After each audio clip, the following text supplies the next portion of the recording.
This episode is about former New York Governor Andrew Cuomo. Excuse me, was. That's the episode I prepped for in anticipation of this interview with my guest, who sent me an embargoed recording of America's Governor, all about the rise and fall of New York's Love Gov. And I listened to the episode, no kidding, while driving on the Governor Mario M. Cuomo Bridge, located 20 miles north of New York City. I was on my way to the North Shore of Long Island, and I was so excited to drop that nugget with my guest this week, but I never got the chance.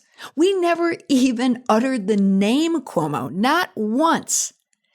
She mentioned Katy Perry, and if you follow me, you can follow exactly what happened next. Is that when she was with Russell Brand? And that led to the who's who of interview topics.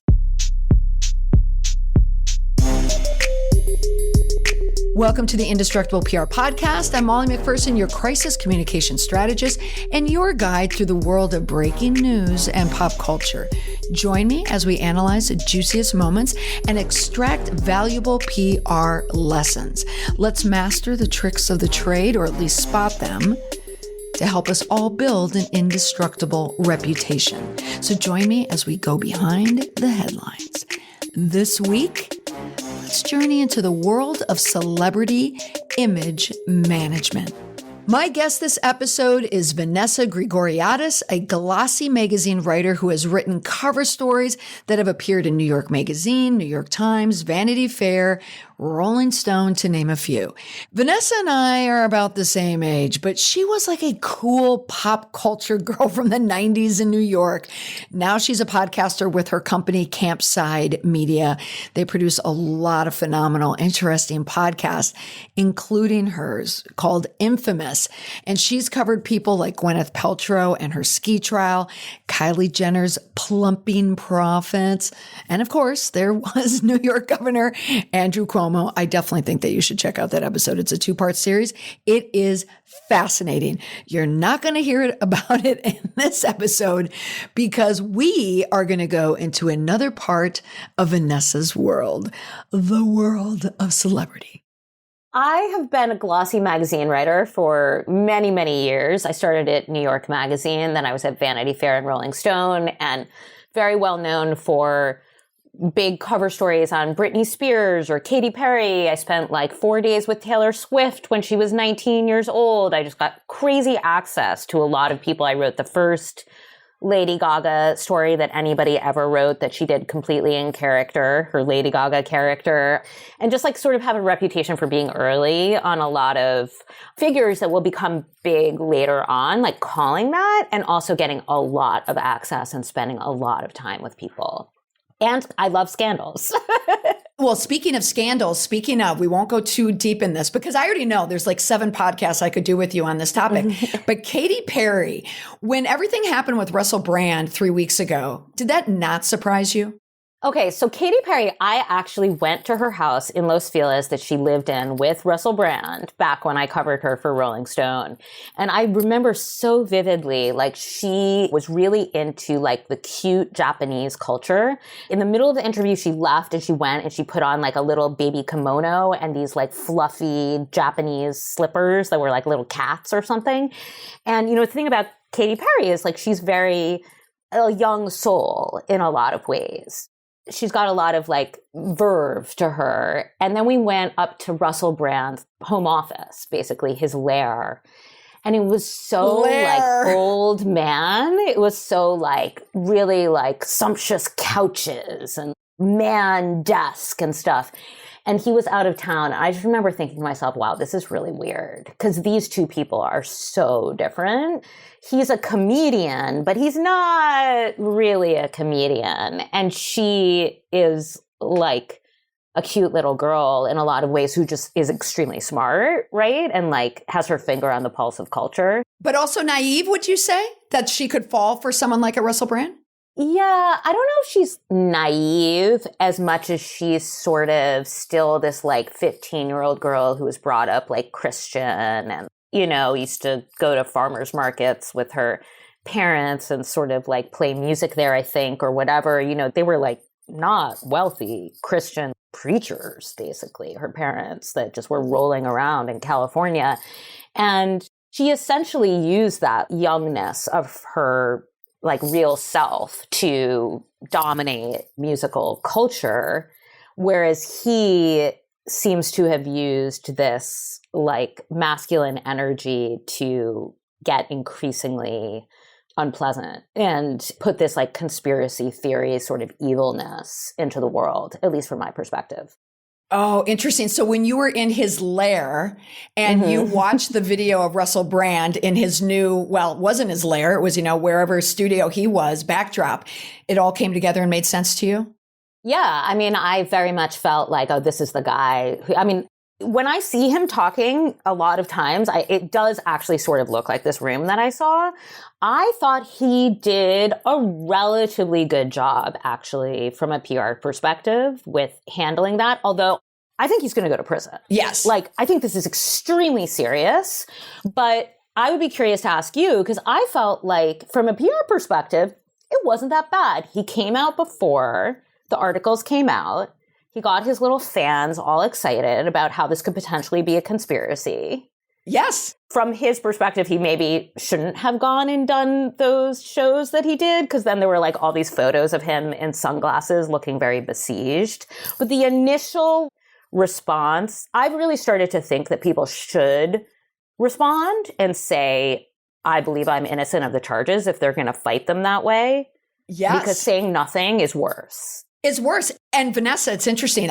So I just gave a talk a couple of days ago and I added Russell Brand to the talk, to the keynote, because the rule book that he's following or the playbook that he's following is one that worked out for a long, long, long time.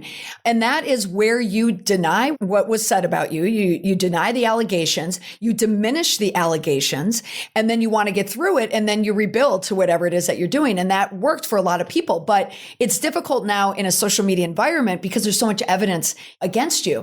But with Russell Brand, you're absolutely right. He did a lot of strategic moves. His timing, and even in the timing of dropping his second video, it was almost to the second. It was late enough that it missed all the feeds. So no one could cover it on Friday because he knew in a couple of days they were doing more interviews. So yeah, from a PR perspective, he's doing all the right things. But as a human, what he did, he shouldn't get away with it. No, and I don't think he will. And I think that's the thing is like a lot of people, when they're caught in these problems, they think to themselves, like, how do I save my career? And it's like, dude, you have a much more serious problem. But, the wheels of justice are slow. And this is going to go on for a few years like this. Who even knows? Sometimes juries don't decide, or maybe there's a plea, or who knows. But like, it's so fascinating. Like, the human brain cannot take in that much like punishment, So like, first people concerned about their image, and then they start reckoning with like, oh my God, I might actually really have a serious legal problem. Yes. I mean, it sort of happens like that often, but I just think like again, I'm not like saying this is good. I think these stories look very credible to me. I don't think this is like a Me Too situation where it's like being pieced together by some journalist that's trying to like just make a deadline. This looks real. But I will say that he is going to get the benefit of timing, which is like nobody cares about these stories anymore. And people are just sick of them. They don't want to hear them. And you know what? They're not that surprised by this with Russell Brand. They're like, right. What? So Russell Brand is like doing this kind of misconduct. Like, people who wrote off Russell Brand already wrote off Russell Brand, right? Like, as a Joe Rogan-ish dude who's just out for attention and clicks and sort of the faux wellness angle mixed with like this real need to dominate, a media space. So I don't know. I mean, it's fascinating to think like, what would happen if Harvey Weinstein came out? Like, if that stuff came out today, what would happen? I think he still would be in trouble, but it wouldn't be the way it was.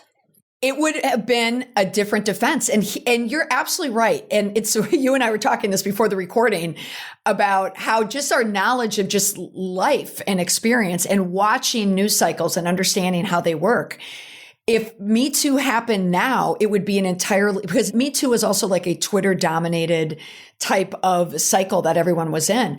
But it's also based on the charges itself. Like if you take a Lizzo and a Russell Brand, they're using the exact same playbook for response.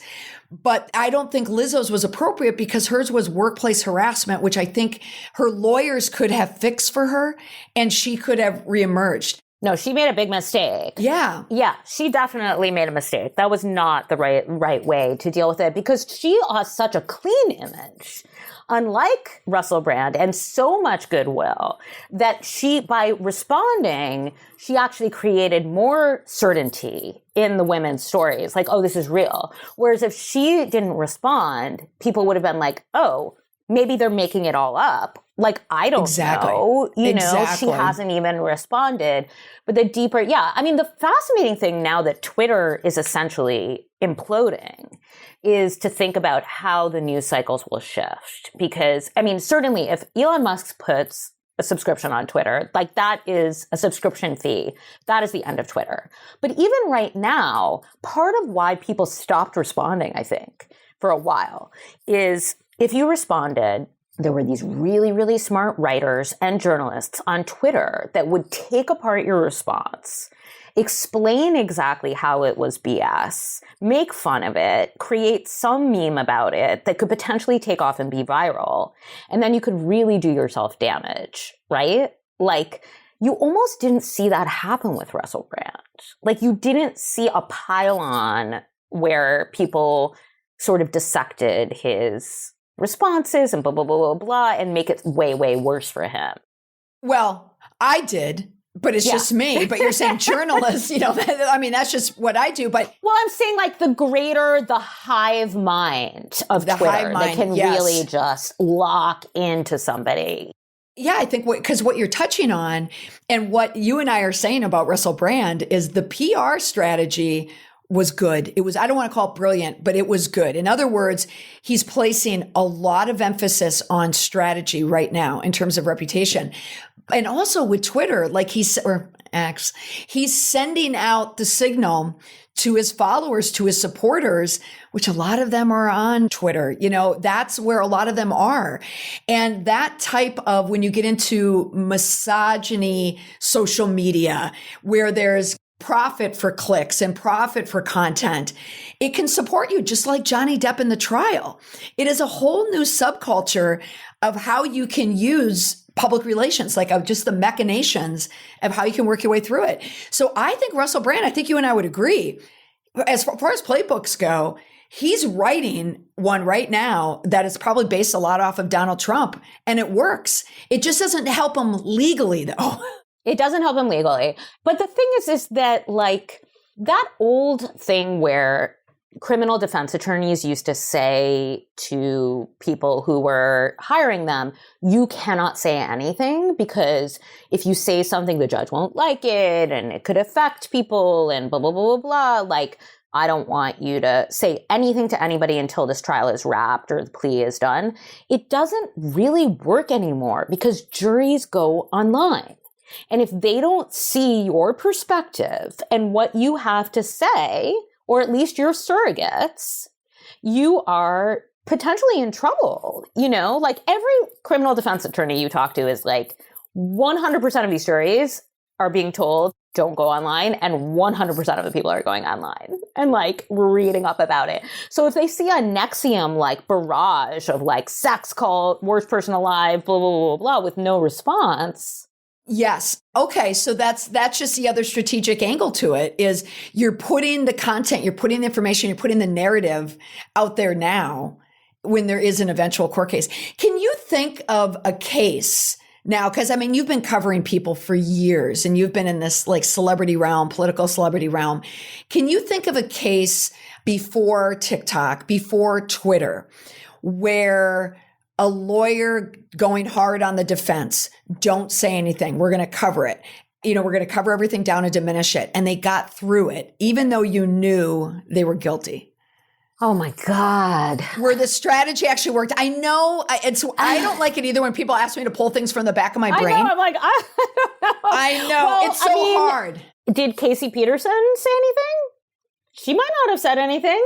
Wait, Casey Peterson. I mean, Casey, the one with her daughter in the... Oh, Lacey. No, wait. Lacey. We're conflating everyone. It's Scott Peterson. Scott Peterson. Scott Peterson's wife was Lacey, and their son Connor. And then there's Casey Anthony.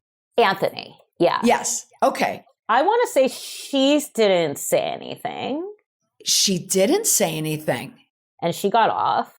You're right. And she's almost, I mean, in just my opinion, but she is most likely guilty, you know? Yes, but there are people out there, though, who think now that she's innocent. Well, people who are thinking that now. So I think, wasn't there a Netflix show with it? There was, yeah. I think somebody's making another one. Yeah, I mean, look, I could be wrong. I mean... Well, like, how about Johnny Depp and Amber Heard? I mean, how do you think the media affected that? I'm not that close to that story. I'm curious what you think. Yeah, well, I just sat down for an interview with Vice. They're doing a series on the 9 lives of celebrities, like celebrities. Oh, I did this too. That's Stop so funny. it. I did We're Paris in the Hilton. We're in it together. Oh my goodness. God. Yes. I love it. Oh my gosh. Okay, so you did Johnny Depp then. I did Johnny Depp. Okay, that's really funny. Yeah. Oh my gosh, that's so funny. I did Johnny Depp. I did Arnold Schwarzenegger. I did Howard Stern. Yeah. And I did Hulk Hogan. And then they had Paris. I did Paris, and they asked me if I could talk about Howard Stern. And I was like, dude, I do not know anything about Howard Stern. Like, I can't do this for you. Can you believe this? Oh, this is hysterical. It's really funny. All right. So if you did, okay, I'll tell you what I said about Johnny, but tell me about Paris Hilton. So tell me about her. Or was your angle how she got through it? I mean, again, because I did all this access reporting, I spent a night with Paris, not a night in Paris, but like a night with Paris. I had one of the greatest like Rolling Stone experiences ever. Tell me. This was like seriously 2 weeks before the sex tape came out. And I was assigned a story on her by Rolling Stone. It might have actually been my idea. Okay. And it was sort of off the simple life. It was just like a 2 or 3 page story. And so the publicist says, meet her at Koi. You guys are going to meet for dinner. This is where you go, blah, blah, blah. And I said, okay, great. And as I'm going there, the publicist calls and is like, hey, I know this is a little weird, but Paris doesn't have a car. Can you drive Paris home? And I was like, oh, yeah. Oh, yeah. I'm getting in a car. Definitely drive Paris home. Like, wow. No problem.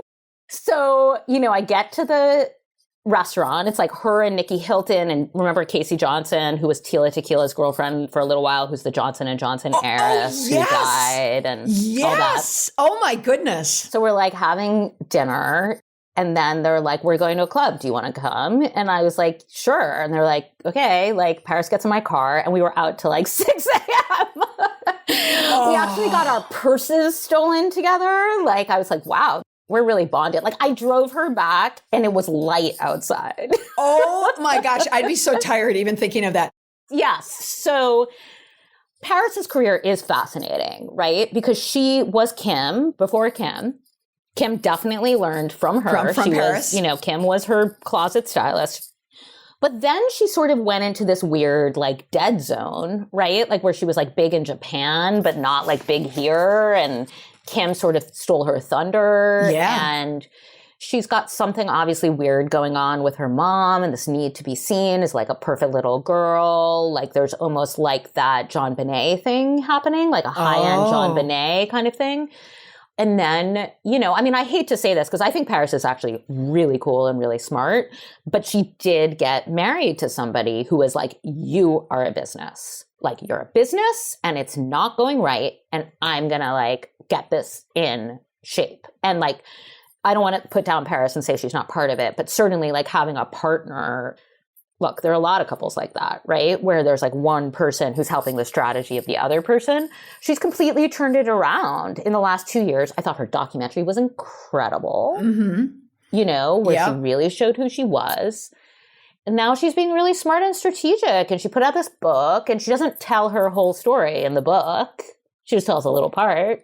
Yeah, like a fishing expedition to get people in. Yeah, and she's more vulnerable now. Like she's giving people insight into her early years and how that's interesting because when they gave me the list of names, Because some clearly like they had some big blow up and then they survived it. But I thought, oh yeah, Paris Hilton wasn't so much like a PR disaster. She was just such a fascinating person.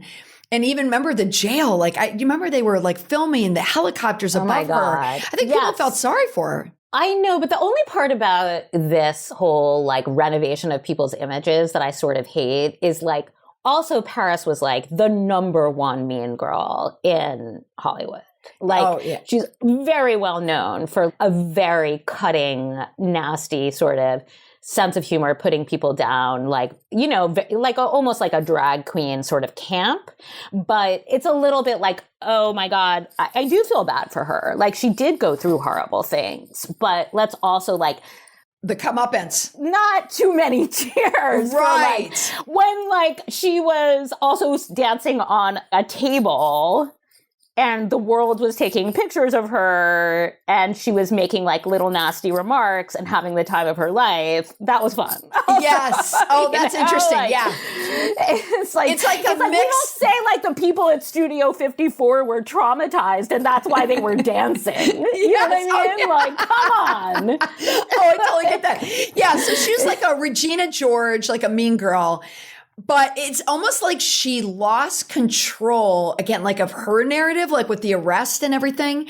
That's when you could tell they were just kind of winging it. Like the Hilton brand was spiraling out of control and they couldn't contain it anymore. Oh my God, that's so interesting. Yeah, so I feel the same way when we talked about Johnny Depp. Now here we're breaking open their show before it even starts or comes out. But Johnny Depp had years of fandom behind him and like 2 cycles of it. He had 80s 21 Jump Street Johnny Depp, and he was the bad boy. He, you know, Viper Room, River Phoenix. But, you know, now he's a Disney guy and he's not a Disney villain. You know, he's kind of this, you know, swarthy, but, you know, happy-go-lucky Jack Sparrow, where he gets all these younger people. So when a trial happens, you know, with an Amber Heard whose career doesn't even, it pales compared to Johnny Depp. So just from a fan perspective, she didn't have that goodwill support, but also, like I said, the monetization of misogyny and people talking about Johnny Depp and what Amber Heard's doing to him. It was a messy marriage that fell apart. That's just like anyone else's marriage, but because it was celebrities, we all saw it in real time. But Amber Heard had so many things going against her, and Johnny Depp knew that, and it played it to his advantage. You know, his legal team, I think, did that for him. Yeah, it's interesting because Amber Heard, you know, sort of looks similar to Paris Hilton, but somehow she's like, Amber Heard is too perfect. She's too cold. Yeah. So I think that that's basically what they used. Is like, this is a messy marriage like anybody else's, and she's trying to make it way more than that, and it's just not. Yes. Yeah. I think like, honestly, like it's something like the Gwyneth Ski trial, which on my podcast, Infamous, we just did the trial, which was unbelievable because the audio from the trial and the video for the trial, as we all know, because we watched it for an entire week, is like gold. Like it really is an iconic trial that she was part of. Wait, that didn't come out yet. It did. Oh, it came out. Okay. Yeah, it came out. I think it came out in August. Oh, in August. Oh, you already did it. Okay. But it's all there. If you go to like Infamous, I have to listen. You know, It's got a picture of a woman with a hand in front of her face. That feed has like tons and tons of stories. And if you just scroll back, who is she supposed to be, by the way? Who is this woman supposed to be? She's supposed to be based off of someone. I don't know. I mean, you know, I think it's supposed to be like a Britney Paris, like Lindsay sort of idea. I like it. But basically, like, Gwyneth has to have known going into that trial that she was going to win. And I bet you that Johnny Depp knew that too. Yes. Like, yes. These people are so smart about their public images that they don't take that step. That's a very radical step of putting yourself in that place of vulnerability, and they're not going to do it. They're not going to do it. But I do think one of the elements, though, with celebrity, whether it's Johnny Depp or Gwyneth Paltrow, because I was watching the whole Gwyneth experience happen, because what I was noticing from my perspective is what she did just before the trial, how she created, you know, that was the bone broth podcast interview moment, and where her brilliance, in my mind, is making Goop like quirky, people talk about like, oh my God, this is Viral. crazy. But she's strategic crazy. She's smart like a fox on that because it gets people talking, Totally. about Goop. So everybody was talking about that. And so, yes, like going into that trial, anyone could go in after seeing his legal team and seeing him that she was going to win it. But what celebrities don't have is a true sense and confidence on the control of what's going to happen when it's with the masses. We don't know what's going to go viral, who's going to uncover something that's going to spin it off into another direction.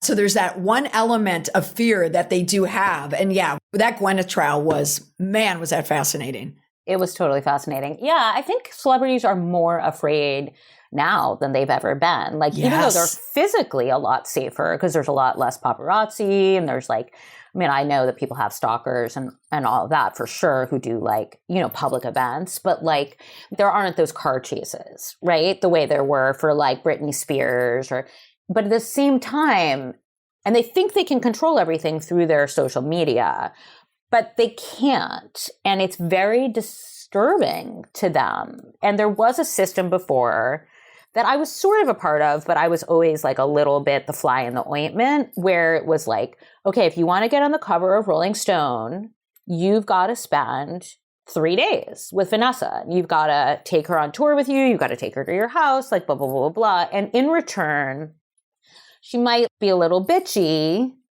but she's basically going to return you like a really interesting biography of yourself, right? And then there were different magazines where, like everybody knew if you were on the cover of Vanity Fair, you were going to get like a total blowjob, right? If you were a cover on the Rolling Stone, they really wanted you to say a couple crazy things, but, it was going to be nice. New York Magazine was probably going to be pretty bitchy, like everybody sort of knew the deal.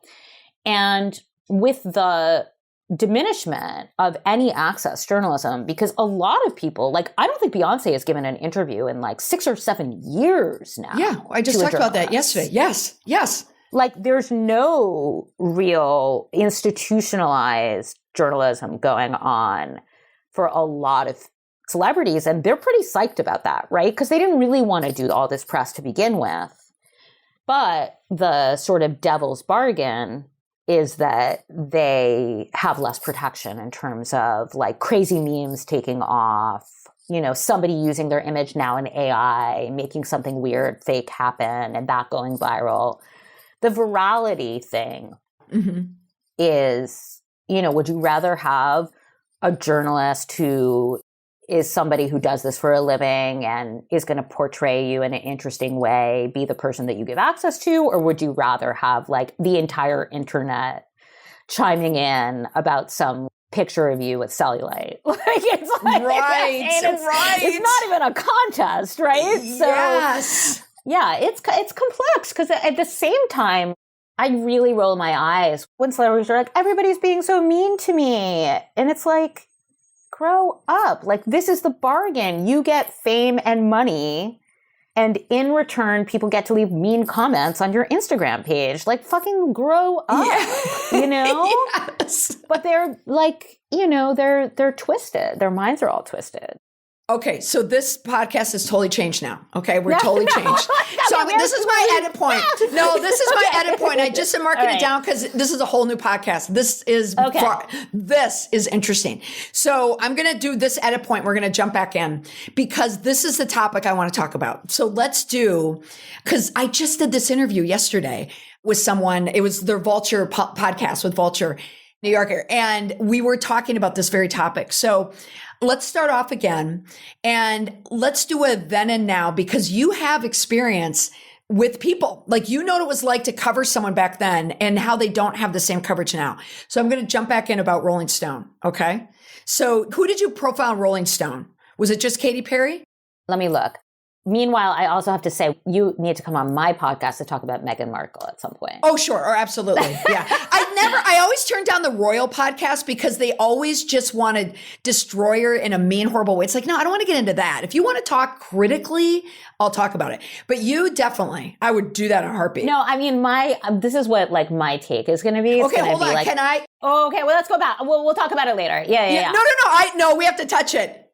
We have to touch it now. I interviewed a lot of people, like Usher, Who else? Yeah, throw some names out. Like, who were you interviewing? Obviously, pre-TikTok, even pre-Twitter, when you're working for a Glossy, and there's a relationship there. I mean, it is a collaboration between you and their team. Who were some of the names, like you said, Paris Hilton? Who are some of the other names that you spent time with when you were writing their stories? I mean, I did a massive story on Justin Bieber when he was 16. 16? That I got in a lot of trouble for. Why?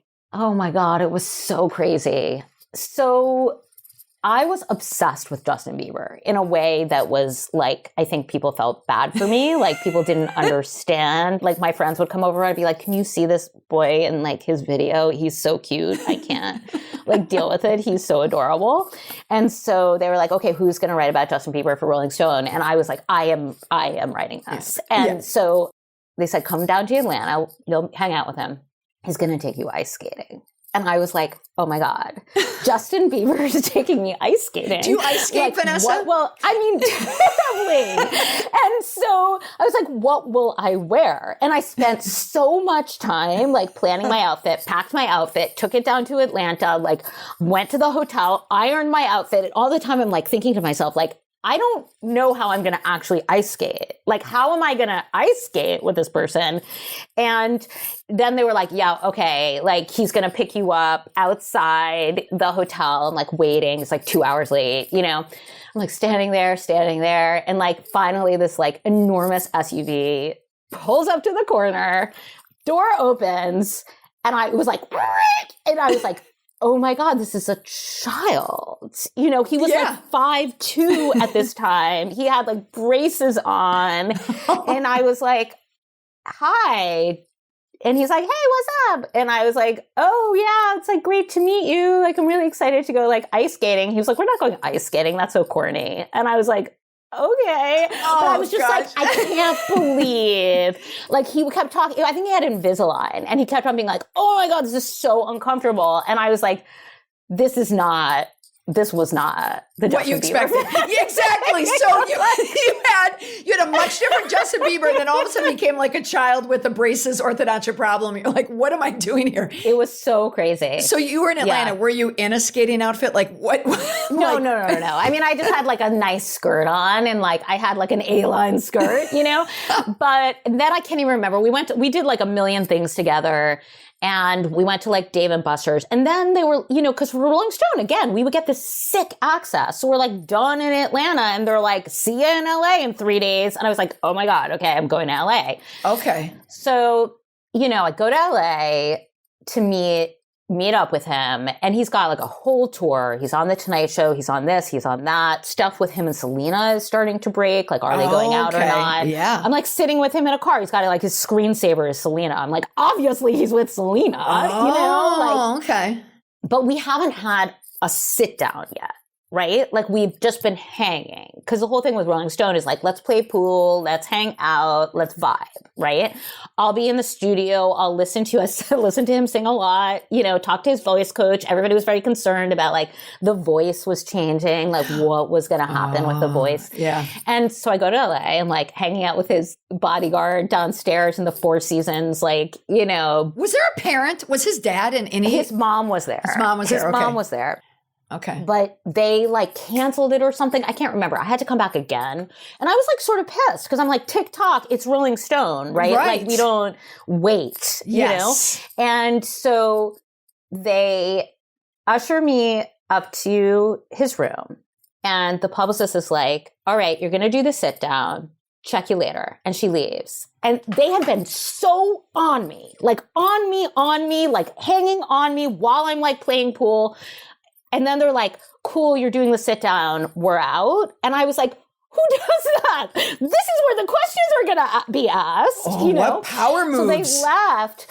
And so this is what I got in trouble for. So basically, I thought, you know, this is a guy who has control of like a large amount of the young female population, right? So I should ask him some real questions.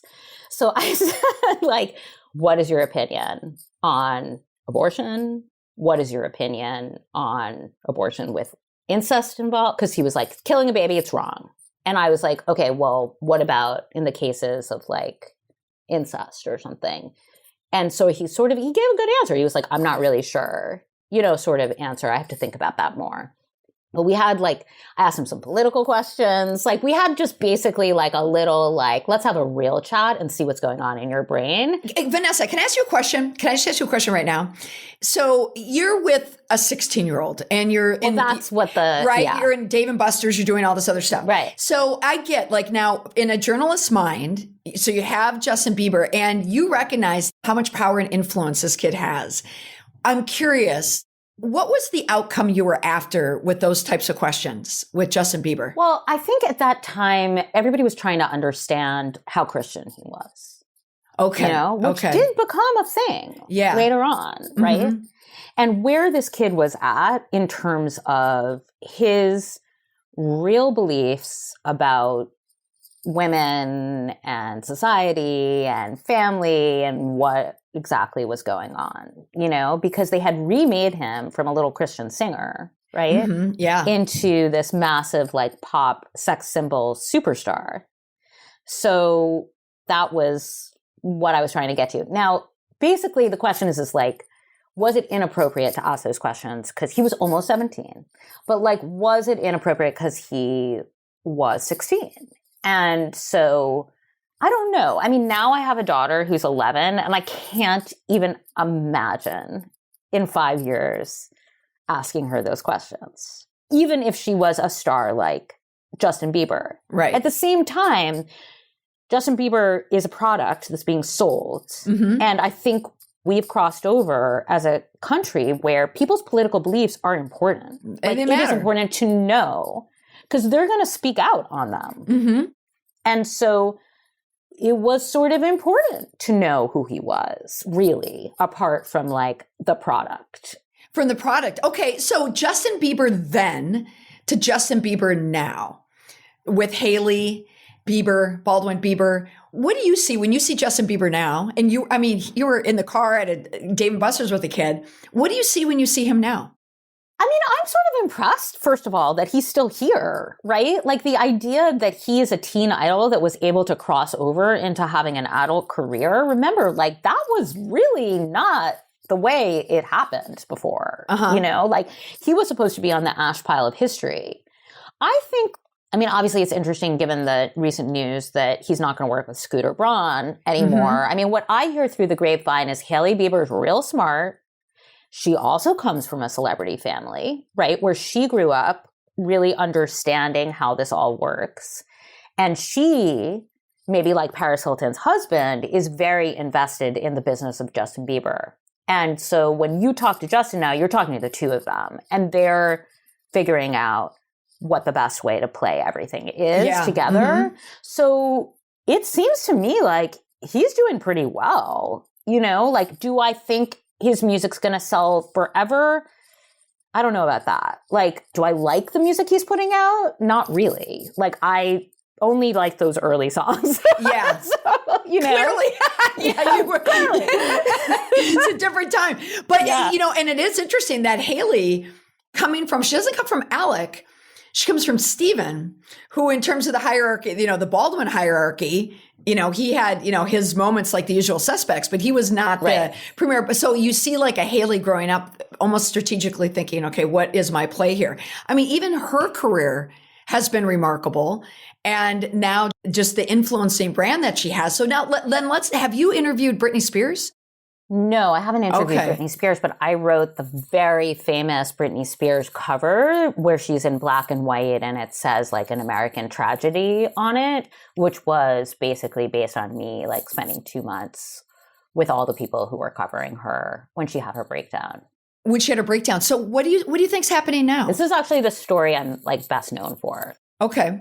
So basically, so the story that I wrote was, about all the paparazzi and the whole industry of covering Britney Spears and also the way that she was part of it, right? That she would do these crazy car chases, that I went on. I went and put my body in danger. I was if I die on a Britney Spears car chase, I really am humiliated. Do not put that in the obituary, right? Yeah. So I was up close and personal with her a lot, and she was playful in the way that you see her now, with the paparazzi, right? Like, don't forget, remember, she started dating one of them and they ran off to Mexico. So like, it wasn't as simple as it's been portrayed now, where she was the victim. Certainly they were the aggressors, right? But there was a very complex, weird thing going on that was obviously related to mental illness. And the judge at that time was talking about drug use, you know? So I have gone through like a really interesting journey with that whole story where, you know, this is a story that's like taught in journalism school. Like it's a really weird, interesting story. There's a very famous journalism story called Frank Sinatra Has a Cold. And it's a writer an older writer who just observes Frank Sinatra and never interviews him. This is a very similar story about Britney Spears.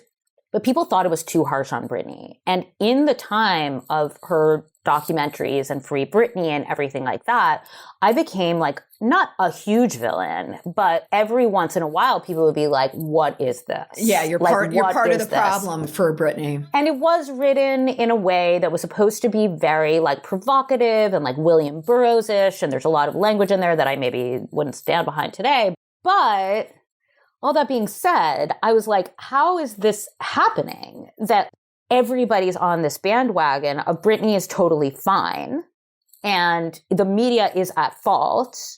And her father, look, she always had this horrible relationship with her father. So I definitely think something happened there with the conservatorship that was not kosher. But I think you can see from her videos today that this is not a person who is well. Yeah, I think everyone's in agreement on that, correct? Do you think? I mean, they weren't a year ago. Well, I just read about her mother, and I don't know if this was tabloid. I don't know if I saw it in TMZ or New York Times. I have no idea. Clearly not New York Times, but that she is back at work. Like she's working just like she's either, I don't know what her profession is. Maybe you remember, I don't know if she's a nurse or whatever, or a teacher maybe. But they don't have that financial funnel coming in anymore. But it seemed like it was such a dysfunctional family. Like the marriage was dysfunctional. The dad, before he was a bad father, he was a bad husband. And there's just dysfunction in that family. But it's interesting to see a Justin Bieber, a Britney Spears, and like a Justin Timberlake, to see how their career. I've interviewed him too. Of course you did. So tell me the difference between Justin now. Okay, Justin Timberlake, I have to say. So Justin Timberlake was the most normal person I've ever interviewed. And that really was a really normal, but also it was like a really weird moment. He came and he picked me up at my house and I was like, I'll just meet you at the restaurant. They were like, he's going to pick you up at your house. I was like, okay, that's pretty dope. Are you in New York or LA? No, this was in LA. Okay. And he came in some like car that's way too fancy for me even to know the name of it. Okay. And we went to a museum. Well, what circa is this? What circa is this? Is he solo at this point? This is when he was... Was he married? No, he wasn't married. Okay. And he, basically what had happened, okay, it's called A Free Man in LA, and it's 2011. Okay. And he's 30 years old, and he had just done Friends with Benefits. And so he was in a breakup with Jessica Biel. And he was so depressed and so bummed out about this breakup and like basically couldn't, like, you know, when you interview somebody and you're like, this is not a real person. When you're talking to Justin Timberlake, he was like a real person where he was just like, I can't even answer your questions because I'm so bummed about my breakup right now that like, can we just like sit here and have some, like we went to like a hole in the wall Thai place. Like he was just like, almost like crying. And I was like, this is not great copy, but I really like you. You're so nice. And like, I feel for you. I mean, Vanessa, so this was for Vanity Fair and oh my God, the cover photo on that. Oh my gosh, amazing. So the timestamp on this, he was dating Jessica Biel, but they broke up. Did it seem like she broke up with him? I think it seemed like she broke up with him. Okay. Yeah. And do you think, this is a skeptic in me, right? You're the journalist. I'm the PR person. Do you think he was doing that on purpose to make you feel sympathy for him? Maybe a little bit, but well, I think the thing is like Justin Timberlake knows he's a heartthrob. Right? So like he knows like sort of being like, oh, I'm so sensitive and my girlfriend has dumped me is going to like play really well. But he also like, I think it's really interesting. I was talking to a friend of mine about Angelina Jolie the other day, and he's interviewed her. You know, I was just going to ask about Brad and Angelina. So I've never interviewed her, but he's interviewed her like 3 or 4 times. Okay. And he said she always comes in with like a story. She's like, she's figured out a story that she knows you'll like. She knows what she's going to reveal, and she's going to give you this prepackaged idea, and it's going to be really well told, and you can like base your piece around it. And Justin Timberlake definitely was not doing that. Like he was just sort of like maudlin and like, and I actually feel like Justin Timberlake, what exactly is the beef about it? Like he said the Nipplegate, and then like a couple of things he said about Britney Spears. Like the guy has been around forever. You mean the beef of people kind of turning? Yeah, exactly. Like the idea that like people are turning on Justin Timberlake and he's a horrible person. It's like you could barely find anything. This guy's been around for like 25 years in the public eye. He'd have a lot more dirt if he was really a bad guy. You know, if you think back to Nipplegate when that happened, and you would know better than me, the year. I don't remember the Super Bowl. I think it's like late 90s or something. Yeah. Late 90s. To me, that was like one of the first times I remember like an example where people felt that Janet Jackson was victimized, that it was all a big setup, and she ended up being the victim because she was the one who took all the hit from that, the public hit. But then it swung around and came back on Justin Timberlake. And I feel like that was the first time I saw that kind of swing happen. And it makes me think in my mind, where were we in the culture wise? I think we were kind of just in the Twitter world, you know, back then, right? No, we were not. Oh, we weren't even on social media. No.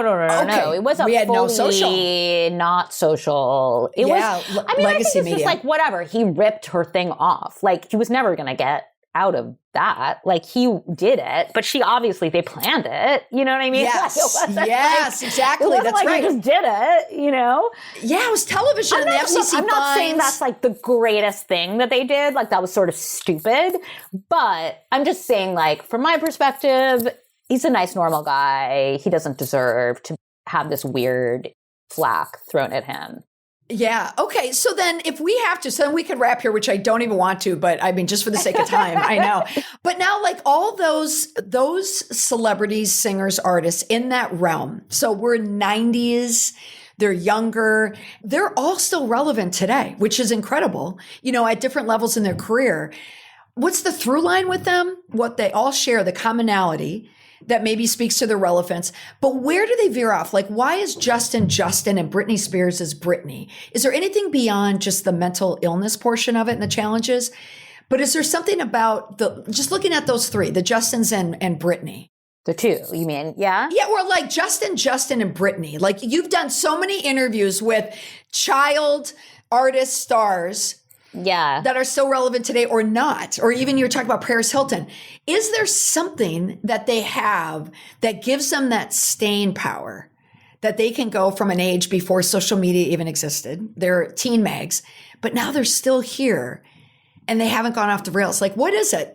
I mean, okay, on a public level, I think it's like, how much can they continue to tap into that nostalgia, right? Like, how much can they continue to have people interested in like your story I was watching you since you were a kid and you've developed this way and I find it really interesting, right? Like, it's so little about the actual music. It's all about the personality and like the ways you're twisting it and blah, blah, blah. But on a personal level, I mean, I think you know that like all of these people, there's 4 key people around them, right? Like the manager, the mom or the dad, the childhood best friend, and the record label guy or something like that. And it's a question of how strong those people are. And like, if they start manipulating you, which was the case with Britney, right? Like she got really manipulated when she was young. And how much those people want your money. What were the deals like that you made when you were young? You know, Taylor Swift, both of Taylor Swift's parents were well off, educated people who, you know, she might not have gotten the master's and blah, blah, blah, blah, blah, but she was pretty well set up when she was young. So that entourage, I think, like, is a key factor in what will happen to you later. And Britney's entourage, and particularly like her parents, was a very difficult relationship with the sister, you know. Right. But also like Britney just has some really bad genetics in her family. Mm-hmm. Oh, that's so interesting. Can we just end on Taylor Swift then? Yes. Did you ever interview Taylor Swift? I did interview Taylor Swift. I mean, I'm thinking about doing something about Taylor Swift because it's like, I cannot believe that she just gets bigger and bigger and bigger with every passing day. What is it? What is it, Vanessa? And you more than anyone can figure this out. What is it about Taylor Swift? I really don't know. I don't know. I mean, her music is genuinely pretty good. Like, people actually really like it. But what is it? I mean, the thing is like, she always was just so good as tapping into the 19-year-old part of each person. Like, that's where she is. But I also think she is incredibly strategic. I'm not sure any of these relationships she's had are real relationships. I have no idea which one is real, which one is not real. I don't know what I don't know what her sexual identity is. Like, I don't think we know any of that. Her strategic brain and the way that she's been able to keep the music at a really high level and also the like image at a high level is sort of shocking. I'm with you the same way, but you know what you've touched on to is that entourage piece. And her parents having, because the father, he has experience like in the music industry. He was like a banker. Right? No, I think he was a banker. Or he just has money. He just has experience with money. Yeah. And knows people. Maybe that's what I read. So I think it's a mix of that theory though, because you've seen it firsthand, is you know the people who you surround yourself with are going to set you up for that type of success. And Taylor Swift, you know, probably had that very sheltered, protected, but also strategic parenting, you know, an entourage. But I'm like you. I think her magic comes into knowing when and where to tap into what she needs to tap into that will create it around her. And where I think her genius is she's very predictive. Like, she's the one who can figure out what's coming next, or she knows she has so much power, she's just going to create it. She knows how to create those types of moments because she wields so much influence. It's incredible. Yeah, she's just like the ultimate sort of pretty girl in the back of the class that nobody paid attention to, who then like was able to observe everything and then like came into her real self. I mean, I was in her childhood bedroom when she was 19, when she was already a huge star. She was on tour. I went to her house and I was in her childhood bedroom, and it was like any 19-year-old's bedroom.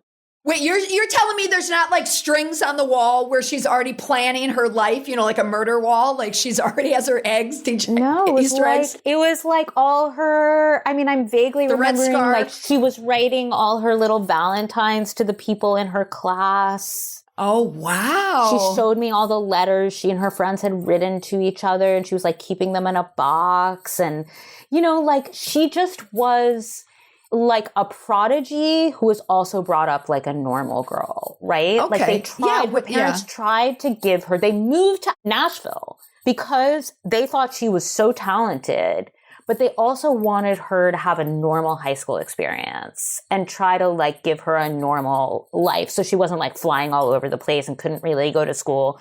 So she was like a prodigy, you know, she was no different than like a prodigy who plays violin or something like that, where she had this voice, but they also tried to give her, like, I really think her parents were just like solid. They spotted people, it early, you know? Yeah.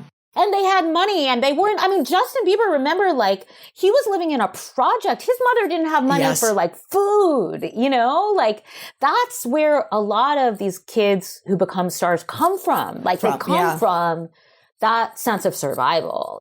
Yeah, to compare the two, like Justin Bieber, who, you know, with the parents and how he grew up, and he's the YouTube kid, right? Like, he sparks on YouTube, but Taylor Swift and her parents, you know, plot while supporting her in a very safe environment. Did you, when you were in her bedroom or you were interviewing Taylor Swift, did you see any of this? Like, did you know she was going to have lasting power? And did you know that she would have this type of lasting power, that she would be who she is right now? I mean, I thought she was like sick, very, very talented. And I remember when I was at her house, I think it was her mom was talking about how could she preserve all her costumes? Like, should they try to put them in storage or should they save them? And, you know, it was like not even for sure that they were going to do any of that, right? Like, and they were thinking about if they should do it. And I think that it was clear to me, like, yes, you should definitely do this. Like, you should definitely make sure you have like a storage that has everything she's ever worn, you know, because one day there'll be like a museum show of like Taylor Swift concert outfits at like the Rock and Roll Hall of Fame or something like that. But I mean, I didn't know that it was going to be like 2023. Eras Tour type of Taylor Swift. You want to, here's my theory now. You've helped me develop a theory here, Vanessa. I think, you know, because I get asked constantly about Taylor Swift on social media about the dating. And I'm with you. I think every person she dates is an opportunity. And I think she may like them, you know, like they may work for her, like this Travis Kelce. I think they're having fun, whatever, but it's all PR. I think everything she does. But I bet, you know, and she gets all this credit. I'm actually writing an article right now for Forbes.com about, you know, just her strategic mind. But what's enlightening, I think it comes from the parents.